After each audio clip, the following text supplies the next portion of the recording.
July 16 കർമ്മല മാതാവ്. എല്ലാ രൂപതകളിലും തന്നെ ആഘോഷിക്കുന്ന ദേവമാതാവിൻ്റെ ഒരു തിരുനാളാണിത്. കർമ്മല സഭയിൽ ആരംഭിച്ച കർമ്മലീത്ത സഭയുടെ സുപ്പീരിയർ ജനറലായിരുന്ന വിശുദ്ധ സൈമൺ സ്റ്റോക്ക് കുരിശുയുദ്ധകാലത്തുണ്ടായ ദുരന്തങ്ങളിൽ നിന്ന് രക്ഷപ്പെടാൻ ദേവമാതാവിനോട് ശക്തമായി പ്രാർത്ഥിച്ചു. 1251 ജൂലൈ 11 അർദ്ധരാത്രി സൈമൺ സ്റ്റോക്ക് പ്രാർത്ഥിച്ചു കൊണ്ടിരിക്കുമ്പോൾ വാനവഗണങ്ങളുടെ അകമ്പടിയോടുകൂടി കർമ്മല മാതാവ് പ്രത്യക്ഷപ്പെട്ട് കർമ്മലോത്തരീയം നൽകിക്കൊണ്ട് പറഞ്ഞു, എൻ്റെ സഹോദരത്തിൻ്റെ അടയാളവും രക്ഷയുടെ അച്ചാരവുമായ ഈ ഉത്തരീയം ധരിച്ചു മരിക്കുന്നവൻ നശിക്കുകയില്ല.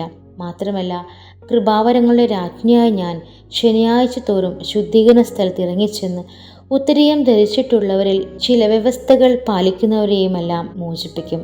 അന്നു മുതൽ ഇന്ന് വരെയും ലോകമാസകലം ഇത് പ്രചരിക്കുകയും ദൈവമാതൃഭക്തരായ എല്ലാവരും കർമ്മലോത്തരീയം ധരിക്കുവാനും തുടങ്ങി.